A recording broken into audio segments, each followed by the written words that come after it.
موضوع الدرس في أهوال أهل الكتاب سورة الجمعة تفسير ابن كثير. الحمد لله رب العالمين والصلاة والسلام على أشرف الأنبياء وسيد المرسلين سيدنا محمد وعلى آله وأصحابه أجمعين. اللهم صل على سيدنا محمد وعلى آل سيدنا محمد كما صليت على إبراهيم وعلى آل إبراهيم في العالمين إنك حميد مجيد. أعوذ بالله من الشيطان الرجيم. بسم الله الرحمن الرحيم. مثل الذين حملوا التوراة ثم لم يحملوها كمثل الحمار يحمل أسفارا بئس مثل القوم الذين كذبوا بآيات الله والله لا يهدي القوم الظالمين. قل يا أيها الذين هادوا إن زعمتم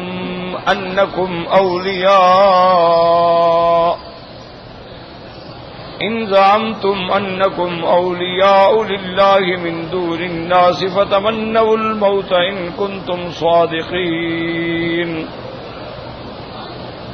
ولا يتمنونه أبدا بما قدمت أيديهم والله عليم بالظالمين.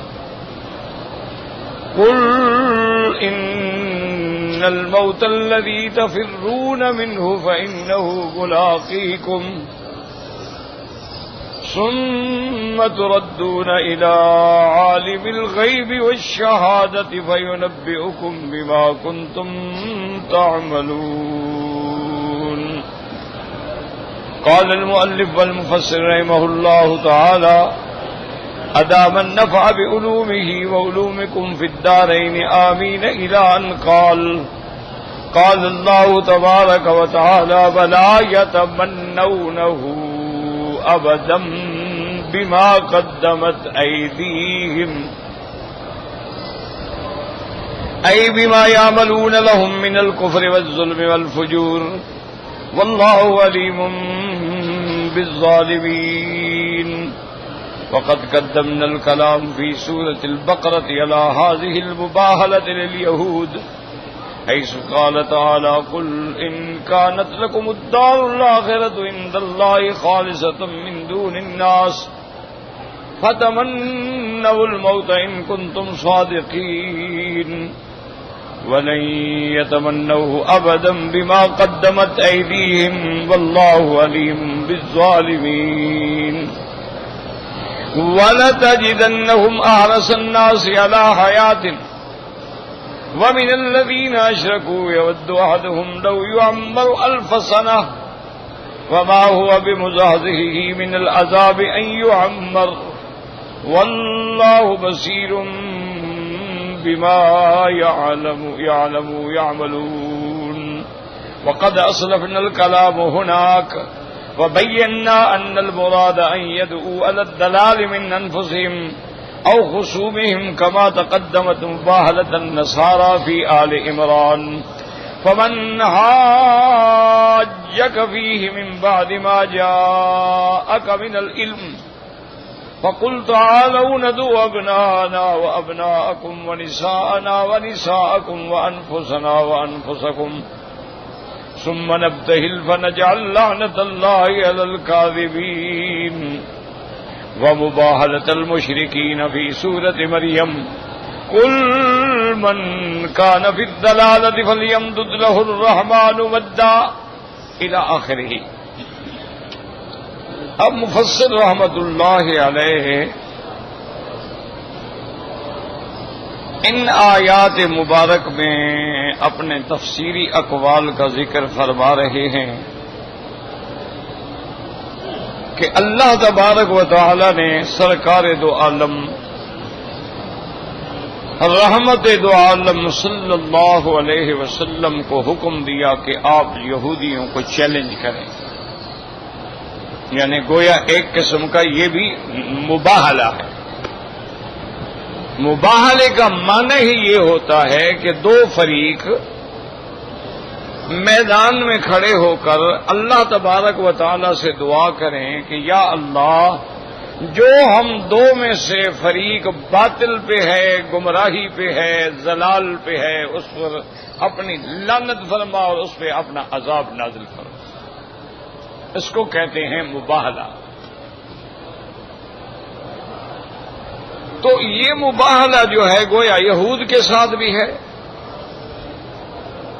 کہ اللہ نے فرمایا کہ آپ ان سے کہیں کہ تم جو دعویٰ کرتے ہو کہ بھئی ہم اللہ کے بیٹے ہیں، اللہ کے محبوب ہیں، اور پھر آخرت کی کامرانی، کامیابی اور جنت یہ تو صرف ہے ہی ہمارے لیے اور کسی کے لیے ہے ہی نہیں،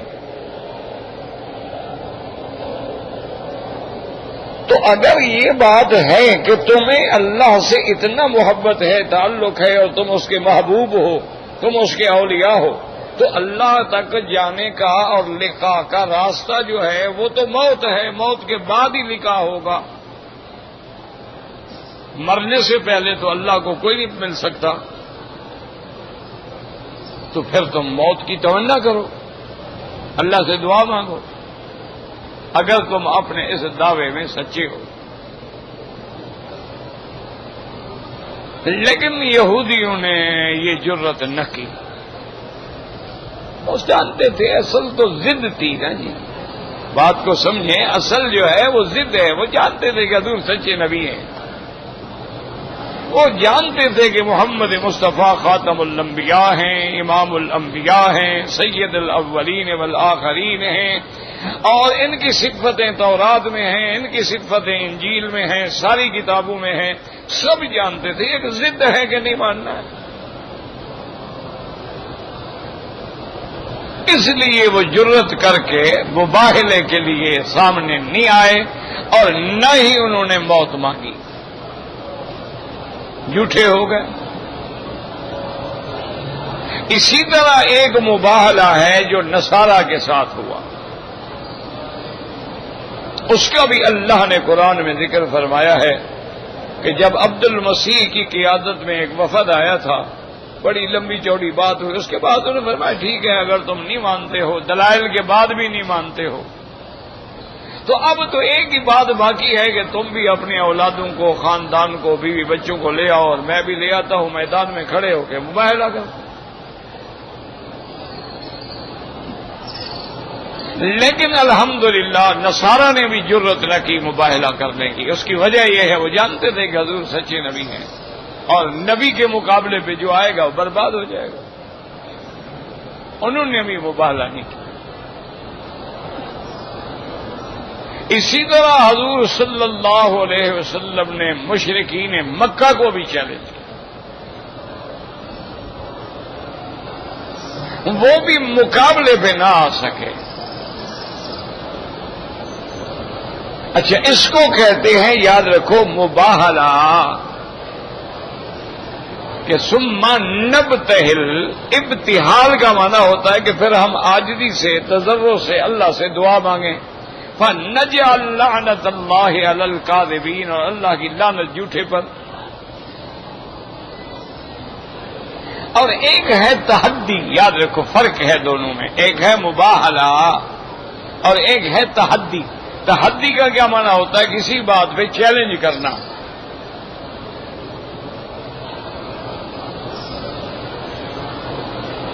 جیسے کہ اللہ پاک نے رحمت دو عالم صلی اللہ علیہ وسلم کو فرمایا کہ آپ ان کافروں کو چیلنج کریں کہ اگر تم کہتے ہو کہ یہ قرآن جو ہے نعوذ باللہ پرانے قصے کہانیاں ہیں، کبھی کہتے ہو حضور کو ایک لڑکا ہے وہ سکھاتا ہے اور حضور قرآن بناتے ہیں، کبھی کہتے ہو حضور خود اپنی طرف سے بناتے ہیں، تو ان کو آپ چیلنج کریں، فاتوا بعشر سور من مثلہ، تم بھی 10 صورتیں بنا کے لے آؤ۔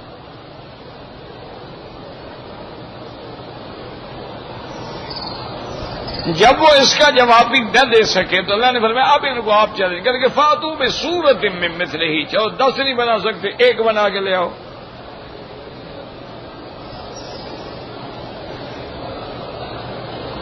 اس کا بھی وہ جواب نہیں دے سکے، اللہ فرمایا اچھا اب ان کو اب پھر تحدی کر، فلیاتوا بحدیث مثلہ، چلو 1 آیت بنا کے لے آؤ۔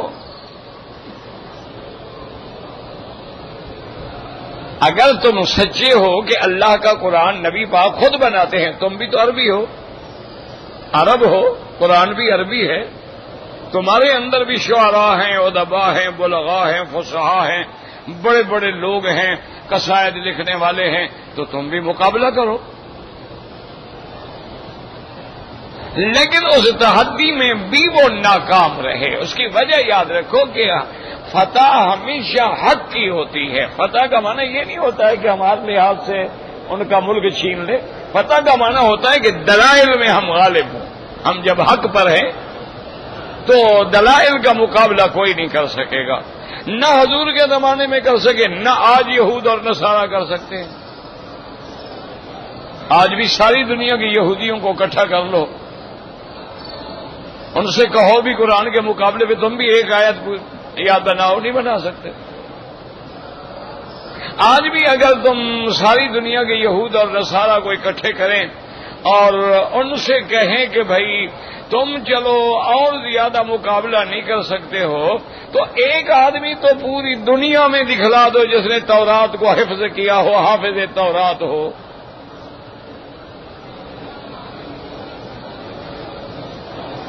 اور ہماری تو ہر بستی میں بچہ الحمدللہ حافظ قرآن ہے، حالانکہ وہ بیچارے زبان بھی نہیں جانتے، عربی نہیں جانتے، قرآن یاد ہے۔ تو تم بھی تو کوئی حافظ تورات لے آؤ نا مقابلے پر، جی یہ دیکھو ہمارا حافظ تورات ہے۔ اور ساری دنیا کے جینیس لوگ تمہارے پاس ہیں، کوئی 1 تو حافظ لے آؤ انجیل کا، جو کہے جی یہ انجیل کا حافظ ہے، اس کو انجیل یاد ہے پورا۔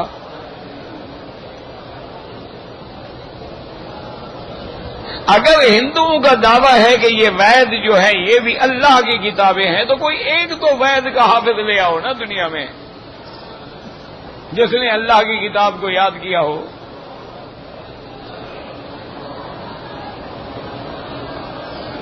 تو وہ تحدی تو آج بھی موجود ہے۔ تو اس لیے بہرحال جب بھی حق اور باطل کا مقابلہ ہوا ہے تو باطل ہمیشہ ناکام ہے۔ حضور کے زمانے میں بھی ناکام تھا اور آج بھی ناکام۔ اب دیکھیں نا کافر ہیں، وہ کہتے تھے کہ جی فرشتے جو ہیں اللہ کی بیٹیاں ہیں۔ قرآن نے کیسے چیلنج کیا، فرمایا افرأیتم اللات والعزی ومناۃ الثالثۃ الاخری الکم الذکر ولہ الانثی تلک اذا قسمۃ ضیزی۔ اللہ نے فرمایا ظالمو، تم اللہ کے لیے بیٹیاں پسند کر رہے ہو اور اپنے لیے لڑکے پسند کر رہے ہو۔ کیسی بھونڈی تقسیم ہے کہ مخلوق جو ہے وہ تو اچھی چیز لینا چاہتی ہے اور جو تمہارے نزدیک بری ہے وہ خدا کی۔ اللہ نے قرآن میں چیلنج کیا کہ تم جو کہتے ہو فرشتے اللہ کی بیٹی ہیں، تو آؤ مجھے دکھلاؤ، بتاؤ جب اللہ نے فرشتوں کو پیدا کیا تم دیکھ رہے تھے اور تم نے فرشتوں کے نام جو ہے اور ایسے تجویز کیے ہیں جیسے وہ بنات ہوں، تو تم نے یہ نام تجویز کیے ہیں، کوئی دلیل تو دو نا۔ تم نے فرشتہ دیکھا بھی ہے کہ وہ مؤنث ہے یا مذکر ہے؟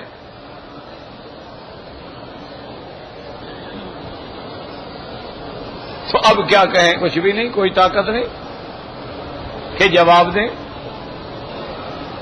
اللہ نے کافروں کو، نصارہ کو چیلنج کیا کہ تم کہتے ہو کہ حضرت عیسیٰ علیہ السلام خدا ہے۔ عیسیٰ علیہ السلام سے پوچھو وہ کیا کہتے ہیں، یا بنی اسرائیل اعبدوا اللہ ربی و ربکم، اے بنو اسرائیل اللہ کی عبادت کرو۔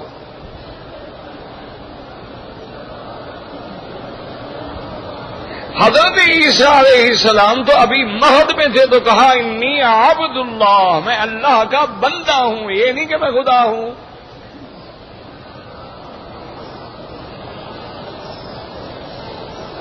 موسیٰ علیہ السلام پہ تم نے ہزاروں عیب لگائے. موسیٰ نے کہا قوم لم تؤذوننی وقد تعلمون انی رسول اللہ الیکم، لیکن کوئی جواب نہ دے سکا. تو اس لیے ہمیشہ یاد رکھیں کہ الحق یعلو ولا یعلا، حق ہمیشہ غالب ہوتا ہے، حق کبھی مغلوب نہیں ہوتا. الحمدللہ آج بھی پوری دنیا میں نصرانیوں سے، یہودیوں سے اور قادیانیوں سے اور جتنے فرق باطلہ ہیں، منکرین حدیث سے، منکرین قرآن سے، منکرین معجزات سے، منکرین صحابہ سے، منکرین اہل بیت سے، آج بھی الحمدللہ علماء حق ہر جگہ مناظرہ کر رہے ہیں. اللہ کی رحمت ہے اور ہر جگہ کامیاب ہے.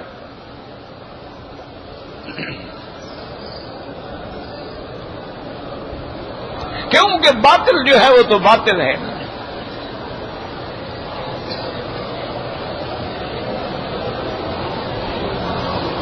اب باطل کیسے حق کے سامنے ٹھہر سکتا؟ لیکن اب قرآن میں یہاں سمجھیں جو آپ آیت پڑھ رہے ہیں، یہاں ایک لفظ ہے اور دوسری آیت میں اس کے بجائے ایک اور لفظ ہے. اس دونوں میں فرق سمجھیں، کیا فرق ہے؟ یہاں اللہ نے فرمایا ہے قل یا ایھا الذین ھادوا ان زعمتم انکم اولیاء للہ من دون الناس فتمنوا الموت ان کنتم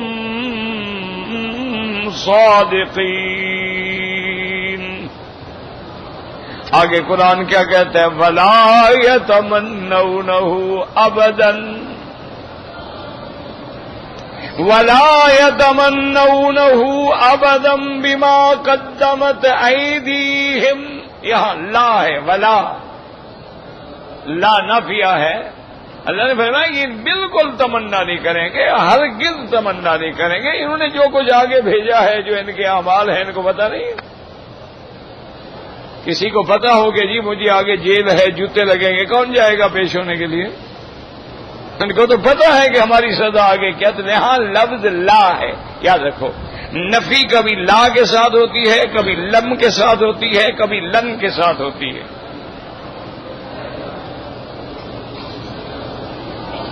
تو یہاں تو اللہ نے فرمایا لا یتمنونہ، لیکن دوسری آیت میں اللہ پاک جو فرماتے ہیں سورۃ البقرہ میں کہ قل ان کانت لکم الدار الآخرۃ عند اللہ خالصۃ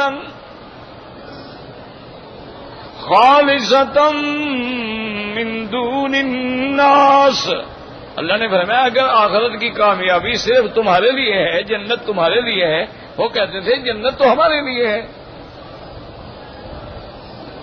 فتمنوا الموت، موت کی تمنا ان کنتم صادقین ولن یتمنوہ ابدا بما قدمت ایدیہم واللہ علیم بالظالمین. تو یہاں نفی لن کے ساتھ ہے، یہ ولن یتمنوہ. یاد رکھو کہ دو آئے وہاں کیا تھا؟ ولا یتمنونہ، نفی لا کے ساتھ تھی. اور یہاں جو نفی ہے، جیسے اللہ نے دوسرے مقام پہ بھی فرمایا ہے ان کنتم فی ریب مما نزلنا علی عبدنا فاتوا بسورۃ من مثلہ وادعوا شہداءکم من دون اللہ ان کنتم صادقین ان لم تفعلوا ولن تفعلوا. وہاں دونوں سے لم بھی نفی کے لیے، لن بھی نفی کے لیے. وہاں دونوں حرف نافی اللہ نے اکٹھے کر دیے. اچھا، اور کبھی کبھی یہ بھی ہوتا ہے کہ لا ہوتا ہے لیکن معنی لم میں ہوتا ہے. کبھی کبھی قرآن میں یہ بھی ہوتا ہے کہ حرف تو لا ہوگا نافیہ لیکن معنی ہوگا لم. جیسے اللہ تبارک و تعالیٰ فرماتے ہیں سورۃ الجمعہ کے اندر، سورۃ القیامہ کے اندر اللہ تبارک و تعالیٰ فرماتی ہیں کہ جب آدمی پہ موت آتی ہے، مرنے لگتا ہے اور یقین ہو جاتا ہے فَظَنَّ أَنَّهُ الْفِرَاقُ، بھئی اب گئے، وَالْتَفَّتِ السَّاقُ بِالسَّاقِ، اب پنڈلی پنڈلی سے ٹکرائی، إِلَىٰ رَبِّكَ يَوْمَئِذٍ الْمَسَاقُ، اب اللہ کی طرف ہی تم نے جانا ہے۔ فَلَا صَدَّقَ وَلَا صَلَّىٰ، وہاں لا ہے، فَلَا صَدَّقَ وَلَا صَلَّىٰ، تو علماء فرماتی ہیں کہ یہاں ہے یعنی لم یصدق ولم یصلی، تو لا بمعنی لم ہے۔ اچھا، فلا صدق ولا صلی ولکن کذب وتولی، اللہ نے فرمایا نہ تو اس نے تصدیق کی اور نہ اس نے نمازیں پڑھی بلکہ تکذیب کی اور پیٹھ دے کے پھرا۔ ثم ذهب الى اهله يتمتع، پھر اپنے گھر کی طرف چلا اکڑ اکڑ کے۔ تو وہاں لا ہے لیکن بے معنی لم ہے۔ تو سمجھنے والی بات جو ہے نا میرے عزیز وہ یہاں یہ ہے کہ کیا ان میں فرق ہے؟ بعض علماء تو فرماتے ہیں کہ ہاں فرق ہے، کہ مثلا علم تفعلوا ولن تفعلوا، دو لفظ کیوں اکٹھے ہو گئے؟ لم بھی آ گیا اور لن بھی آ گیا۔ تو علماء نے فرمایا کہ ہاں لم نفی کے لیے ہے لیکن نفی للماضی، یعنی علم تفعلوا، آج تک یہ نہیں کر سکے، جو وقت گزر گیا اس میں بھی یہ قرآن کا مقابلہ نہیں کر سکے۔ وَلَن تَفْعَلُوا، یہ نفی مستقبل کے لیے ہے کہ آئندہ بھی نہیں کر سکے، ہے تو نفی لیکن دونوں نفی میں فرق ہے، ایک نفی ہے ماضی کے لیے اور ایک نفی ہے مستقبل کے لیے۔ تو مستقبل کی نفی کے اندر جو ہے لن کا استعمال ہوتا ہے، اور اگر ماضی ہو تو وہاں لم کا اور لا کا استعمال ہوتا ہے۔ تو اللہ نے فرمایا یہ پہلے بھی کبھی ایسا نہیں کر سکے، اور ایک آیت میں یہ بھی فرماتے آئندہ بھی نہیں کر سکیں گے، یہ نہیں کہ یہ نہیں کرتے وَلَن يَتَمَنَّوْهُ أَبَدًا، یہ آئندہ زمانے مستقبل میں بھی کبھی ایسا نہیں کریں گے۔ کیوں؟ ان کو تو زندگی عزیز ہے، یہ تو زندگی کے پیچھے بھاگ رہے ہیں، یہ تو کہتے ہیں کہ ہمیں 1000 سال کی عمر مل جائے، یہ تو کہتے ہیں ہماری زندگیاں طویل تر ہو جائیں، ہمیں موت کا منہ نہ دیکھنا پڑے، تو یہ کہاں موت مانگیں گے؟ لیکن بہرحال یاد رکھیں کہ دعا بھی کیا کریں اللہ پاک ہمیں صحیح سمجھ بھی عطا فرمائے۔ کیوں؟ اللہ پاک اگر سمجھ نہ دیں تو کوئی سمجھ نہیں سکتا، یہ اللہ کا کلام ہے تو اللہ ہی سمجھ دیں گے نا، اس کے بغیر کیسے سمجھا جا سکتا؟ تو اس لیے مشکل یہی ہوتی ہے میرے عزیز کہ علماء نے جو پابندیاں لگائی ہیں نا وہ اسی لیے لگائی ہیں کہ بھئی جب تک 14 علوم پر دسترس نہ ہو تو قرآن کا ترجمہ اور تفسیر نہ لکھے۔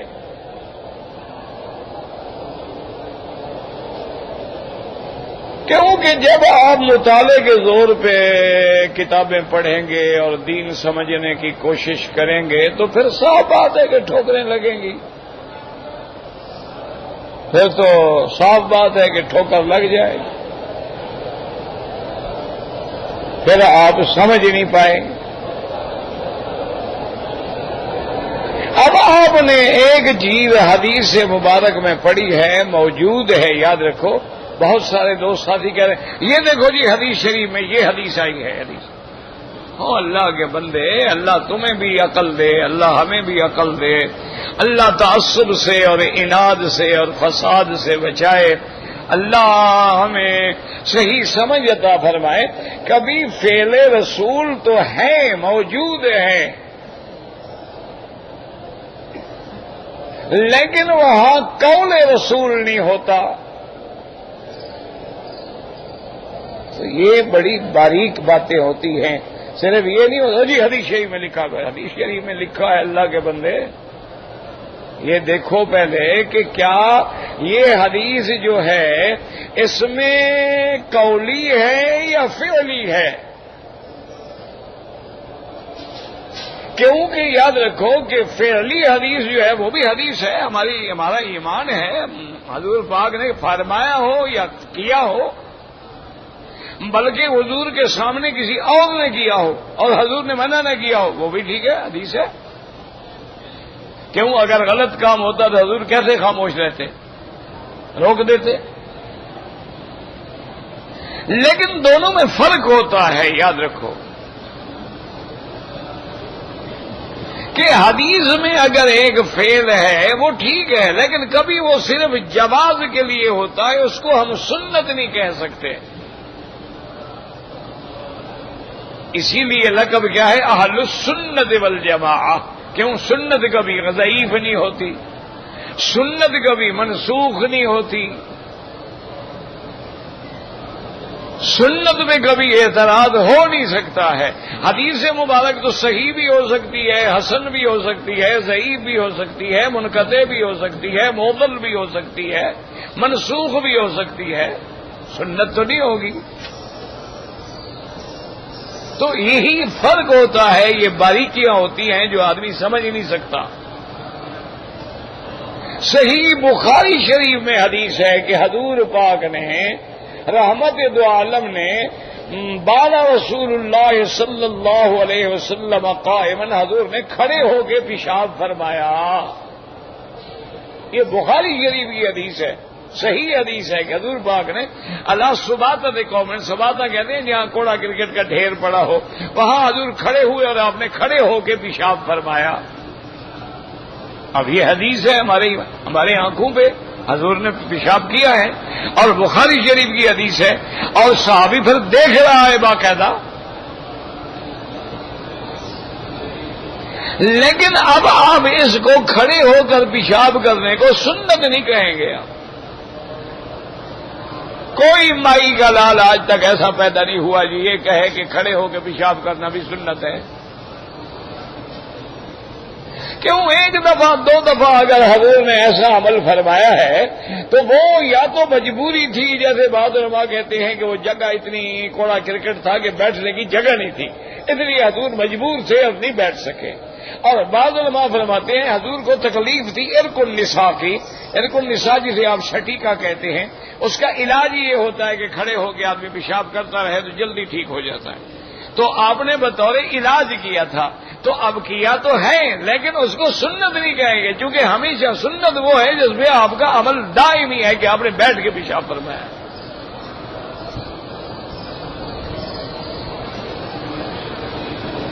اسی لیے دیکھنا پڑتا ہے کہ بھئی کیا یہ حدیث ایسے تو نہیں کہ منسوخ ہو، یعنی پہلے تو حکم تھا لیکن بعد میں ختم ہو گیا۔ جیسے عبداللہ بن مسعود کہتے ہیں میں نے سلام کیا، حضور نے جواب نہیں دیا تو میں گھبرا گیا۔ نماز سے جب حضور فارغ ہوئے آپ نے بولا، آپ نے فرمایا عبداللہ پہلے نماز میں سلام کے جواب دینے کی اجازت تھی، اب اللہ نے منع فرما دیا ہے۔ اب اگر وہ پہلے والی حدیث بھی لے کے بیٹھ جائے اور جناب اب نماز میں کھڑا رہے سلام کا جواب دے گا، جی حدیث میں ہے، اب اس کا کیا علاج ہے دنیا میں؟ یہی ہے کہ اللہ ہدایت دے، اللہ سے دعا ہی مانگ سکتا ہے نا آدمی، اور کیا کر سکتا ہے؟ کہ بھئی اسی لیے محدثین کا اللہ ان پہ کروڑوں رحمتیں فرمائے، ان کا انداز ہوتا ہے کہ ایک جگہ اگر ایک باب باندھیں گے تو اس کے بعد فوراً دوسرا باب باندھتے ہیں تاکہ دونوں حدیثیں سامنے آ جائیں۔ پھر یہ دیکھنا پڑے گا کہ حدیث اول کون سی ہے اور اس کے بعد والی کون سی ہے، تو وہ بعد والی پہلے کی ناسخ بن جائے گی۔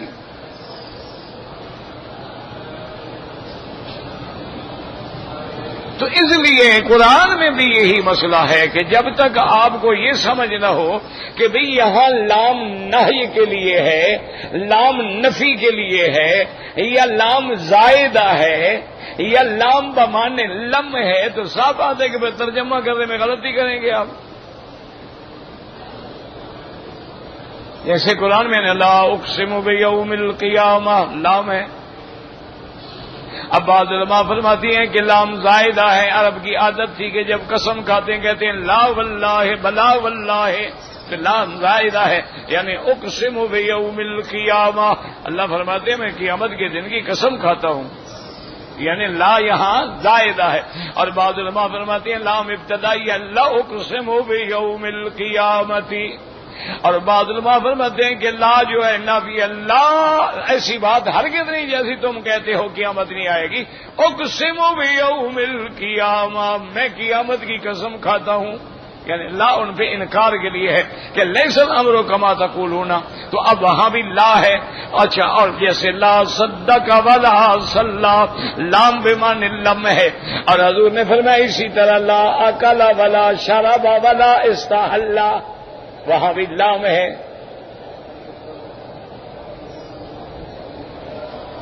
اور کسی جگہ حرف لم ہے اور کسی جگہ حرف لن، اس کی وجہ کیا ہے یاد رکھو کہ یا نفی حال کے لیے ہوتی ہے، یا نفی ماضی کے لیے ہوتی ہے، یا نفی حال اور استقبال کے لیے ہوتی ہے، اس لیے کبھی حرف لا استعمال ہوا ہے اور کبھی حرف لن استعمال ہوا ہے، اور نتیجہ کیا ہے کہ میرا محبوب کسی حال میں بھی تمنا نہیں کر سکتے، نہ پہلے جو مر گئے ہیں وہ بھی انہوں نے بھی تمنا نہیں کی تھی۔ اچھا، اب مشکل مسئلہ یہ ہے کہ موت کی تمنا تو کوئی بھی نہیں کرتا، کوئی کرتا ہے موت کی تمنا؟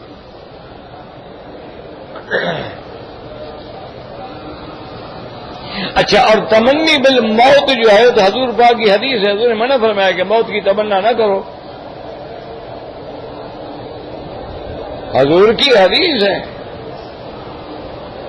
سرکار تو عالم کا فرمان مبارک ہے کہ موت نہ مانگا کرو اللہ سے، ولا تمنوا لقاء العدو، اور دشمن کے ساتھ مقابلے کی بھی تمنا نہ کیا کرو، ہاں ہو جائے مقابلہ تو کرو، مانگو نہیں، اللہ سے موت نہ مانگو۔ اگر بڑی پریشانی ہے تو یہ کہہ سکتے ہو اللہم ان کانت الموت خیرا لی، یا اللہ اگر میرے لیے موت بہتر ہے تو موت عطا فرما، فاذا کان الحیات خیرا لی، اگر زندگی بہتر ہے تو پھر مجھے زندگی عطا فرما، لیکن موت نہ مانگو۔ جب حضور کہتے ہیں نہ مانگو تو یہاں چیلنج دینے کا کیا مطلب؟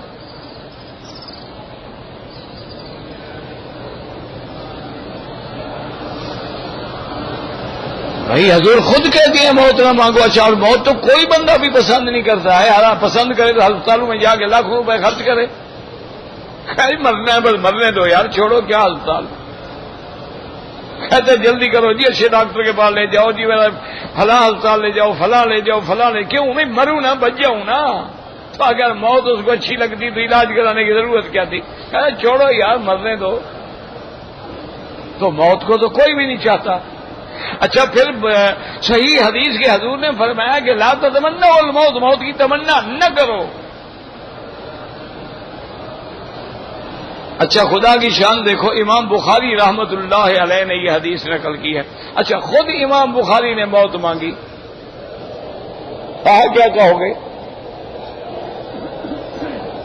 حضور کی حدیث ہے کہ موت نہ مانگو، لیکن امام بخاری نے موت مانگی کہ یا اللہ تیری زمین اب میرے لیے تنگ ہو چکی ہے، مجھے موت عطا فرما دے۔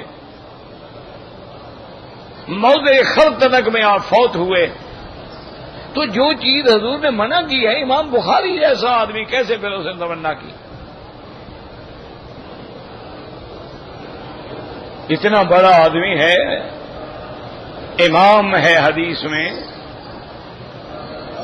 اور سیاہ کی طرز پہ کتاب لکھنے والا پہلا بندہ ہے جس نے یہ انداز اختیار کیا ہے، ورنہ پہلی کتاب تو موطا امام مالک ہے، یاد رکھو، بخاری شریف پہلی کتاب نہیں ہے، پہلی کتاب تو موطا امام مالک ہے، وہ اصل ہے، بنیاد ہے، اساس ہے۔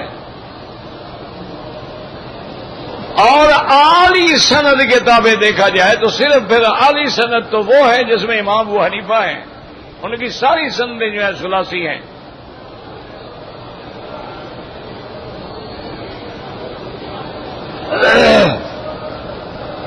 تو اس لیے ہمیشہ یاد رکھیں کہ علماء نے ایک قاعدہ لکھا ہے کہ کسی محدث کی یا کسی فقیہ کی یا کسی اللہ کے ولی کی تمہیں بات سمجھ نہ آئے تو کوئی اعتراض نہ کرو، خاموش رہو اور کسی دوسرے آدمی سے اس مسئلے کو حل کرانے کی کوشش کرو۔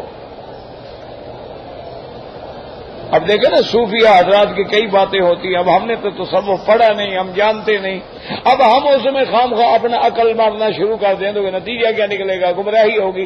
اس لیے حکم نہیں فاطر بن عباب یا ان کے پاس جاؤ جو اس علم کو جانتے ہو،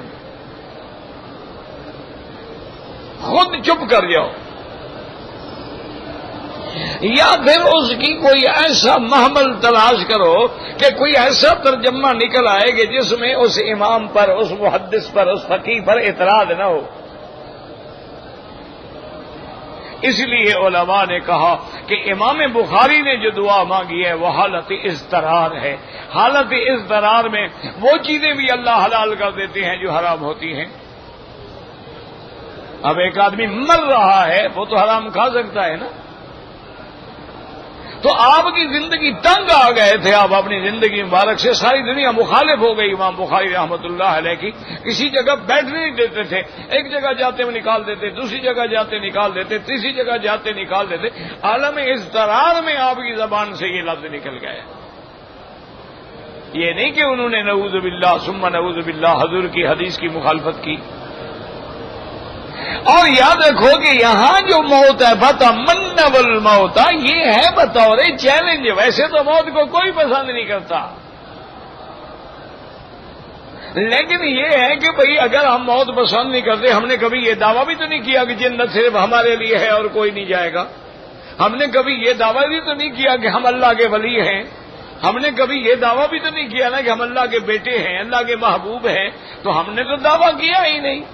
تو جنہوں نے دعویٰ کیا ہے ان کو چیلنج دیا جا رہا ہے کہ اگر واقعی تم اللہ کے محبوب ہو، تم اللہ کے بیٹے ہو، اللہ کے پسندیدہ ہو، آخرت صرف تمہارے لیے، چلو مانگو موت۔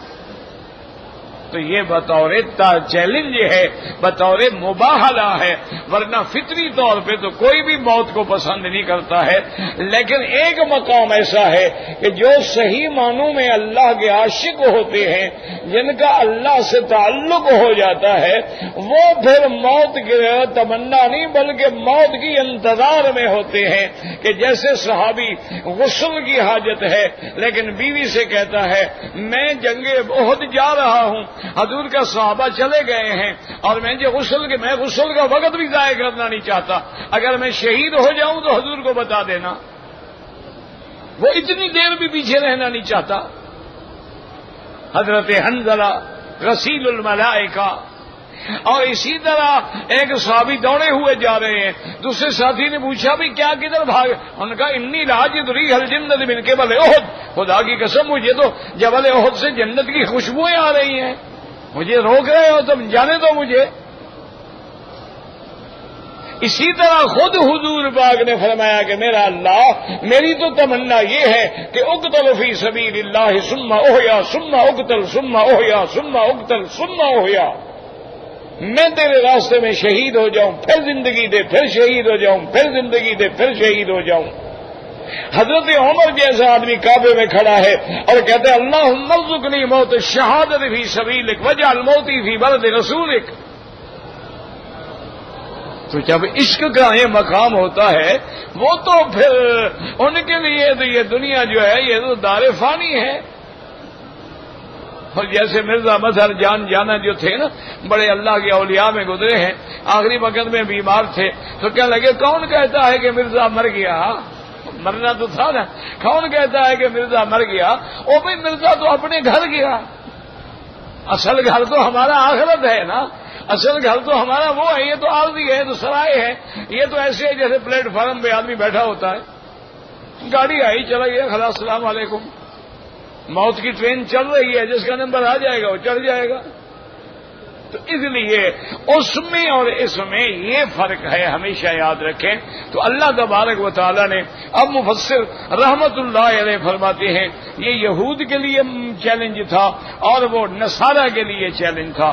وقد قال الامام احمد حدثنا اسماعیل بن یزید الزرقی قال حدثنا ابو زید قال حدثنا فرات بن عبد الكريم بن مالك الجزري ان اکرمۃ بن عباس رضی اللہ تعالی عنہ قال قال ابو جہل لعنہ اللہ ان رأیت محمدا صلی اللہ علیہ وسلم عند الكعبۃ لا اتيت وتأتى على عنقه قال وقال رسول الله صلى الله عليه وسلم فعل اخذت الملائكه عيانا ولو ان اليهود تمنوا الموت لماتوا ولو مقائدهم من النار ولو خرج الذين يباهرون رسول الله لرجعوا لا يجدون اهلا ولا مالا.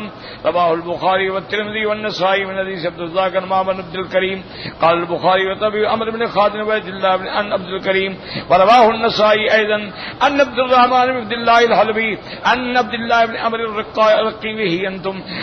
اب جناب فرماتے ہیں اس حدیث مبارک میں کہ ایک دن ابو جہل لعنہ اللہ نے اللہ کی لعنت ہو کہنے لگا اگر ان رأیت محمدن اگر میں نے حضور پاک کو کعبے میں نماز پڑھتے ہوئے دیکھا نعوذ باللہ تو میں پاؤں سے آپ کے سر کو کچل دوں گا. اس نے تحدی کی اور حضور آ گئے نماز کے لیے. اور اس کے بعد حضور نے فرمایا میرے صحابہ اگر یہ بدبخت ابو جہل جو ہے اگر یہ جرت کرتا میرے قریب آنے کی لأخذته الملائکۃ عیانا تم سب کے سامنے فرشتے پکڑ کے اس کو ٹکڑے ٹکڑے کر دیتے لیکن اس نے جرت نہیں کی. اسی لیے آپ نے فرمایا ولو ان الیہود تمنوا الموت اگر یہودی موت کی تمنا کرتے تو سارے کے سارے مر جاتے اور اپنے ٹھکانے جہنم میں دیکھ لیتے. اور جو میرے مباہلے کے لیے نکلے تھے جو نصارہ آئے تھے مباہلہ کرنے کے لیے اگر واقعی وہ آ جاتے مباہلے پر لا یجدون اہلا ولا مالا تو جب واپس جاتے تو ان کے سارا خاندان جو ہے ہلاک و برباد ہو جاتے. امام بخاری نے بھی روایت. اب اللہ فرماتے ہیں قل ان الموت الذي تفرون منه فانه ملاقيكم ثم تردون الى عالم الغيب والشهاده فينبئكم بما كنتم تعملون كقوله تبارك وتعالى في سوره النساء اينما تكونوا يدرككم الموت ولو كنتم في بروج مشيده. اللہ نے فرمایا بدبختو جس موت سے تم بھاگتے ہو موت تو ہر حال میں تمہیں پہنچے گی تم نہیں بھاگ سکتے چاہے تم کتنی بڑی بلڈنگوں میں چلے جاؤ موت اپنے وقت پہ آئے گی. وفي معجم الطبراني من حديث معاذ محمد بن محمد الهذلي عن يونس الحسن عن صبر مرفوعا مثل الذي يفر من الموت كمثل الثعلب تطلب الارض بدين فجاء تطلبه الارض بدين فجاء حتى اذا اعيا وانبهر دخل جهره وقال يا ثعلب ديني فخذه حساس فلم يزل كذلك حتى تقطعت عنقه فمات. آپ نے فرمایا اس روایت مبارک میں جو آدمی اپنی موت سے بھاگتا ہو اس کی مثال ایسی ہے جیسے کوئی لومڑی اگر زمین میں بھاگے اور زمین کہے کہ میرا حصہ جو ہے مجھے ادا کرو جب تھک جائے اپنے بل میں جانے لگے تو زمین کہے او لومڑی کہاں ہے ہمارا حصہ کہاں ہے ہمارا دین ادا کرو اب باہر نکلے اسی طرح بھاگتے بھاگتے حتیٰ کہ ٹوٹ کے مر جائے. یہ کہاں تک بھاگیں گے جہاں تک بھاگتے جائیں آخر موت آئے گی اور مر جائیں گے. تو اللہ تبارک و تعالی نے اس میں حقانیت دین اسلام اور ابطال یہودیت و نصارہ اور مشرکین فرمایا ہے. واللہ اعلم.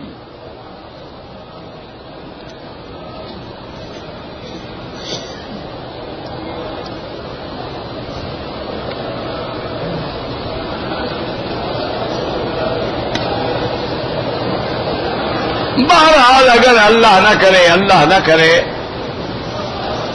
کوئی آدمی کسی حلال جانور سے بدفعلی کرتا ہے تو فقہا نے حکم یہی لکھا ہے کہ اس کو سزا دی جائے لواطت کی اور جانور جو ہے اس کو جلا دیا جائے یا کاٹ کے زندہ دفن کر دیا جائے.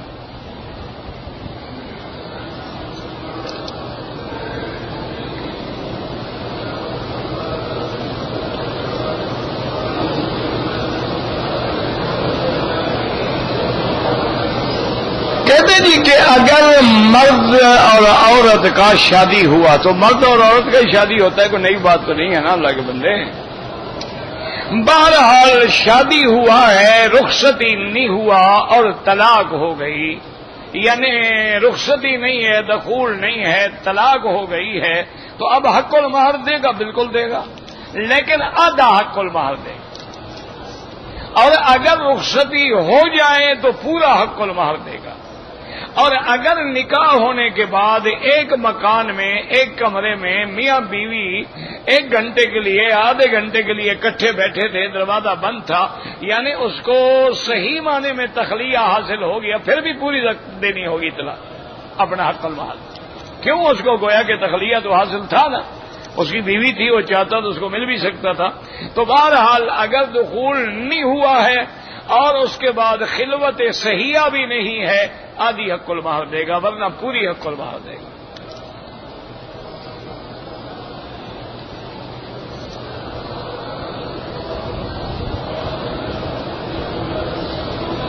کہتے ہیں جی کہ ہماری مسجد میں ایک تبلیغی جماعت کے آدمی آئے تھے.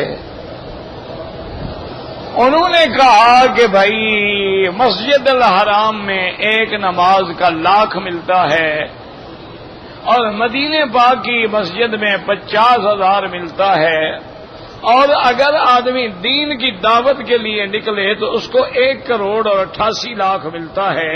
تو پہلی بات تو یاد رکھو میرا بھائی کہ تبلیغی جماعت میں جو لوگ ہوتے ہیں وہ سب کے سب علماء نہیں ہوتے. بات کو سمجھو، وہ تو ایسے ہوتا ہے کہ دین کے لیے جو بھی ان کے ساتھ ملتا گیا وہ چلاتے گئے، جو بھی ملتا گیا وہ چلاتے گئے، جو بھی ملتا گیا چلاتے گئے. اس میں دکاندار بھی ہوتے ہیں، تاجر بھی ہوتے ہیں، ذمہ دار بھی ہوتے ہیں، وکیل بھی ہوتے ہیں، ڈاکٹر بھی ہوتے ہیں، انجینئر بھی ہوتے ہیں، عالم تو نہیں ہوتے.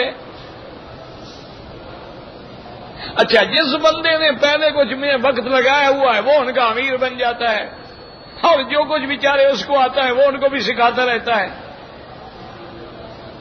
تو اس لیے ان کے کسی ہر بندے کی بات کو پکڑ لینا یہ ہماری بھی غلطی ہے.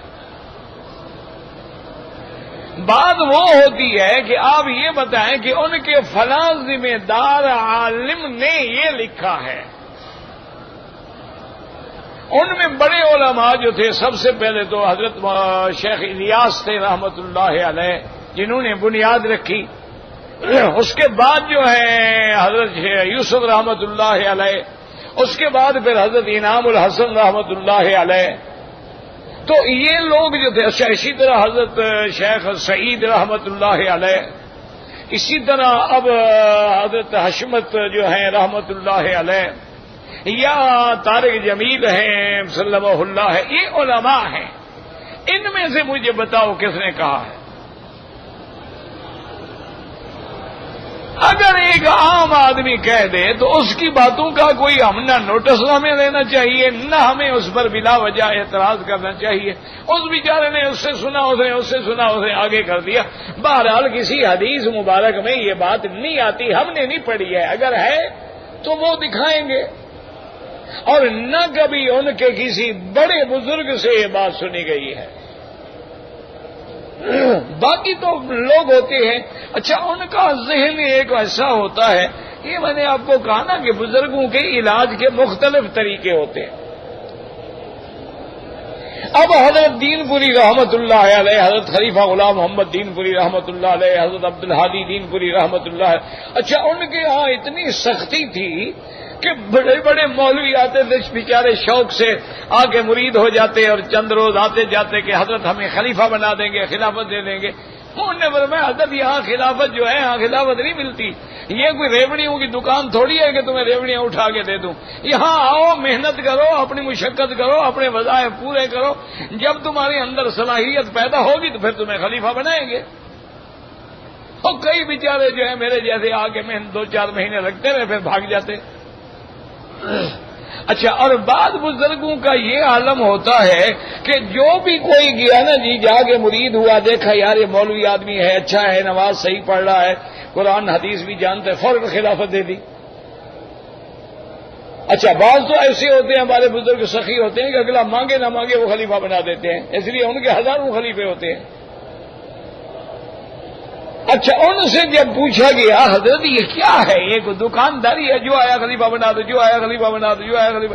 انہوں نے کہا اللہ کے بندے، ہم یہ سمجھتے ہیں کہ اس کو ہم خلیفہ بنا دیں گے تو اسی شرم سے یہ ٹھیک ہو جائے گا. اس کی اصلاح اسی میں ہے کہ اب میری ذمہ داری آ گئی ہے مجھ پر کہ میں فلاں بزرگ کا خلیفہ ہوں، یار لوگ کیا کہیں گے مجھے. تو اس کی اصلاح کا ذریعہ یہ ہوتا ہے ہم بنا دیتے ہیں.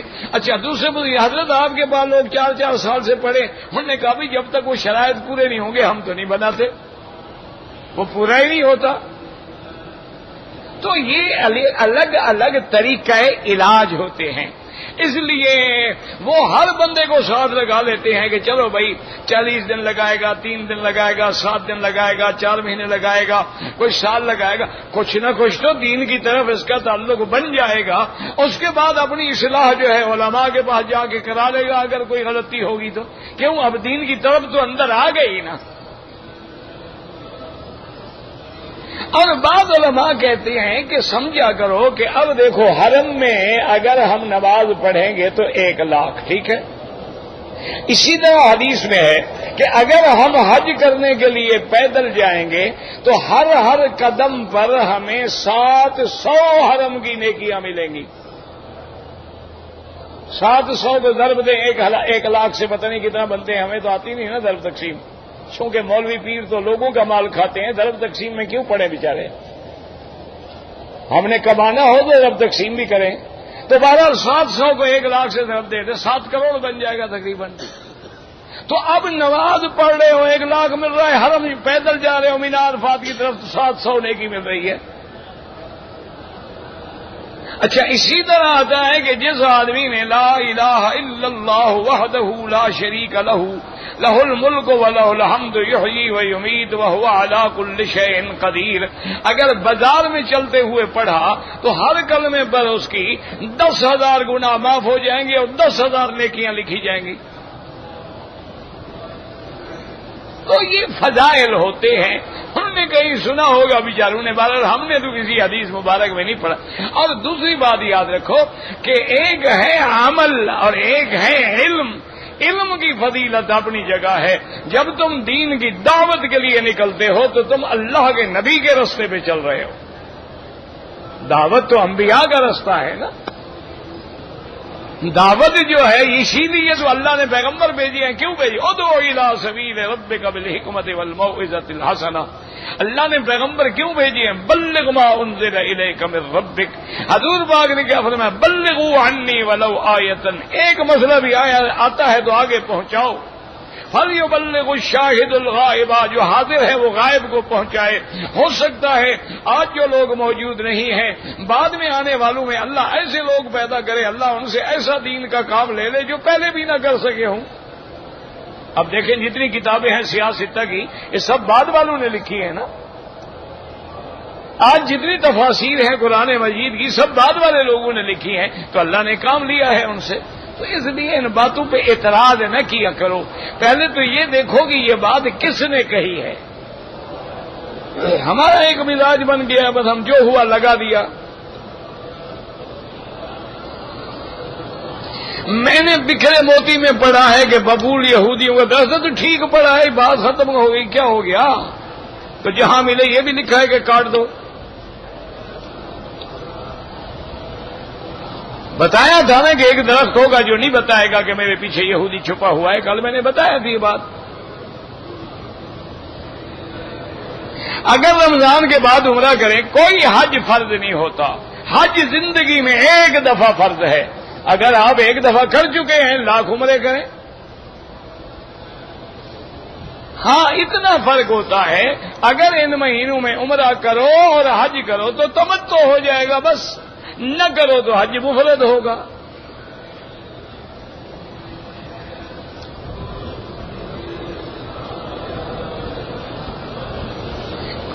اس سارا کوئی حج فرض نہیں ہوتا.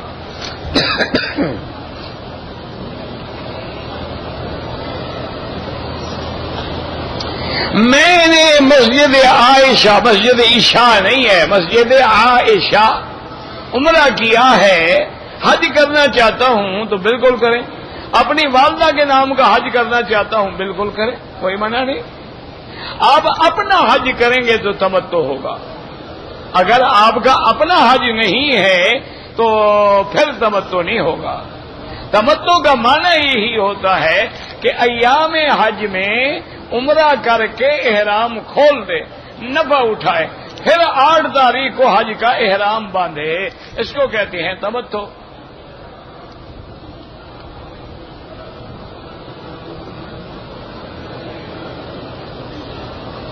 کہتے ہیں جی کہ اگر کوئی آدمی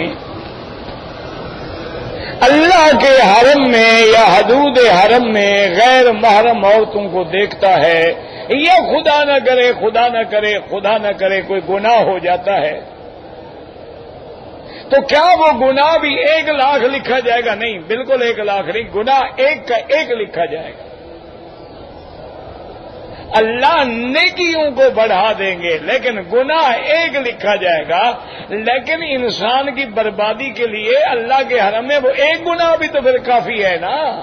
اب دیکھو نا، آدمی چوری کرتا ہے لیکن اگر تم کسی منسٹر کی کسی بادشاہ کے گھر میں چوری کرو، ہے تو چوری نا، جرم تو وہی لگے گا، لیکن وہاں جو سزا ملے گی عام آدمی کے گھر سے چوری پر تو نہیں ملے گی نا۔ سزا تو 1 جرم گناہ 1، حتیٰ کے بعد علماء نے یہاں تک بھی لکھا ہے کہ جو آدمی اللہ کے حدود حرم میں گناہ کا ارادہ بھی کرے تو اس کے لیے بھی سزا ہے۔ حالانکہ باقی مقام پہ ارادہ کرنے سے گناہ کی سزا نہیں ہوتی جب تک گناہ نہ کرے۔ اچھا، نیکی کا ارادہ کرو، خدا کی شان ثواب مل جاتا ہے، چاہے نیکی نہ بھی کرو۔ یعنی نیت ہے کہ یار میں طواف کروں گا، اتفاق ہے نہیں کر سکا، لیکن اللہ اس نیت پر بھی ثواب دیتے ہیں۔ نیت المومن خیر من عملہ۔ لیکن اگر برائی کا ارادہ کیا پھر چھوڑ دیا ہے تو اللہ اس پر سزا نہیں دیتے۔ لیکن بعض علماء کہتے ہیں من یرد فیہ بإلحاد بظلم نذقہ من عذاب علیم، کہ اللہ نے قرآن میں فرمایا ہے کہ جو آدمی حدود حرم میں اللہ نہ کرے اللہ نہ کرے اللہ نہ کرے، اگر کوئی زیادتی کرتا ہے گناہ کرتا ہے تو اللہ اس کو دردناک عذاب میں مبتلا کرتے ہیں۔ اور ایک بات یاد رکھیں کہ جب یہ میری بیٹیاں بہنیں طواف میں یا آگے پیچھے حرم میں آتی ہیں فیشن کر کے، اللہ معاف کرے، چہرے کھلے ہوئے ہیں، میک اپ کیے ہوئے ہیں، دعا کرو اللہ ان کو ہدایت دے اور اللہ ان کے گھر والوں کو غیرت دے، کوئی حیا دے کہ خدا کے کعبے میں آئے ہوئے ہیں، کوئی پکنک پہ تو نہیں آئے ہوئے ہیں، سیر کرنے آئے ہوئے ہیں، تفریح کے لیے آئے ہوئے ہیں، انجوائے کر رہے ہیں کہ اللہ کے گھر میں آئے ہوئے ہیں۔ ہاتھ و قدم رکھتے ہوئے اللہ والے کانپتے تھے کہ ہم کدھر جا رہے ہیں، ہم کس کے سامنے آ رہے ہیں، دیکھتے لرز جاتے تھے اللہ والے۔ تو بہرحال ایک بات یاد رکھیں، ایک خیال رکھا کریں، علماء نے لکھا ہے کہ جو حرم میں عورتوں کو دیکھتے ہیں نا، وہ یہ تصور کر لیں کہ یہ جیسی بھی ہیں اللہ کی مہمان ہیں، اور کوئی میزبان اپنے مہمان کی توہین برداشت نہیں کرتا۔ اگر تم نے اللہ کے مہمانوں پہ بری نظر ڈالی تو پھر اللہ پکڑ لیں، اللہ سے معافی مانگیں، اور اگر بری نظر پڑ جائے فوراً نظر جھکا دیں، اور اگر خدا نہ خواستہ دل میں برے خیالات آئیں تو علاج ہے اعوذ باللہ من الشیطان الرجیم۔ آپ بار بار پڑھیں لا حول ولا قوت الا باللہ العلی العظیم، بار بار پڑھیں، اور حضور کی ایک دعا مبارک ہے اللہم ارحمنی بترک المعاصی ابدا ما ابقیتنی، اور اسی طرح ایک دعا ہے اللہم لا تشکنی بمعصیتک، یا اللہ اپنی نافرمانی کرا کہ مجھے بدبخت نہ بنا، بلکہ رحم فرما، مجھے اپنی رحمت کے ساتھ گناہوں سے محفوظ فرما، اور ہر وقت دل میں خیال ہو کہ میں تو عاجز بندہ ہوں، میرا اللہ اگر آپ نہ بچائیں تو میں کیسے بچ سکتا ہوں، آپ مجھے بچنے کی بھی توفیق دیں۔ اسی لیے بزرگ کہتے ہیں کہ جب چلو نظر بر قدم، کہ اپنی نظروں کو اپنے پاؤں پہ رکھو، جب نظر نیچے ہوگی انشاءاللہ گناہوں سے بچ جاؤ گے، جب نظر ہوگی ہی نیچے تو کیا دیکھو گے؟ نظر بر قدم، اور وہ کہتے ہیں خلوت در انجمن، کہ تم ساری دنیا میں بیٹھے رہو لیکن دل کا تعلق اللہ سے جڑا رہے، ہر حال میں اللہ کا ذکر ہو، ہر حال میں اللہ کا فکر ہو، ہر حال میں اللہ کی یاد ہو، تو آدمی کو اللہ پاک کامیاب فرماتے ہیں۔ آپ بھی دعا کریں، میں بھی دعا کرتا ہوں کہ اللہ ہم سب کو اور تمام حرمین الشریفین میں آنے والوں کو سیرت کے ساتھ صحیح طریقے سے عمرہ اور حج نصیب فرمائیں۔ یا اللہ ہمیں بد نظری سے بچا، یا اللہ ہمیں بد عملی سے بچا، یا اللہ ہمیں گناہوں سے بچا، یا اللہ ہم تو عاجز ہیں، گناہگار ہیں، بد کردار ہیں، ہماری طاقت نہیں ہے، میرا مولا مولا ہم نہیں بچ سکتے ہیں، اپنی رحمت سے ہمیں بچا لے، اپنی رحمتوں سے ہمیں بچا لے۔ ربنا لا تؤاخذنا ان نسینا او اخطانا ربنا ولا تحمل علينا اصرا كما حملته على الذين من قبلنا ربنا ولا تحملنا ما لا طاقة لنا به واعف عنا واغفر لنا وارحمنا انت مولانا فانصرنا على القوم الكافرين اللهم اشفنا واشف مرضانا ومرضى من اوصانا واستوصانا ومرضى المسلمين۔ یا اللہ عالم اسلام سے اپنا عذاب رفع فرما، یا اللہ بلاد اسلامیہ سے اپنے عذاب رفع فرما، یا اللہ پاکستان سے عذاب رفع فرما۔ یا اللہ تیرے بندے ہیں، غریب ہیں، معذور ہیں، بھوکے پیاسے پڑے ہیں، ان پہ رحم فرما۔ یا اللہ بیماریاں ان کو گھیر رہی ہیں، ان پہ رحم فرما۔ یا اللہ آپ جانتے ہیں کہ اس وقت جو عذاب میں ہیں وہ غریب ہیں، یا اللہ جو امیر ہیں، جو غنی ہیں، جو دولت مند ہیں، ان کے لیے تو کچھ بھی تکلیف نہیں ہے۔ یا اللہ غریبوں پہ رحم فرما، مسکینوں پہ رحم فرما، معذوروں پہ رحم فرما، بیماروں پہ رحم فرما، ہماری اولادوں پہ رحم فرما، ہماری نسلوں پہ رحم فرما، نسلوں کی نسلوں پہ رحم فرما۔ یا اللہ اس بلد الامین کو قیامت تک ہر فتنے سے محفوظ فرما۔ ربنا آتنا فی الدنیا حسنۃ وفی الآخرۃ حسنۃ وقنا عذاب النار۔ سبحان ربک رب العزۃ عما یصفون وسلام علی المرسلین والحمد للہ رب العالمین۔ اللهم صل علی سیدنا محمد وعلی آل سیدنا محمد کما صلیت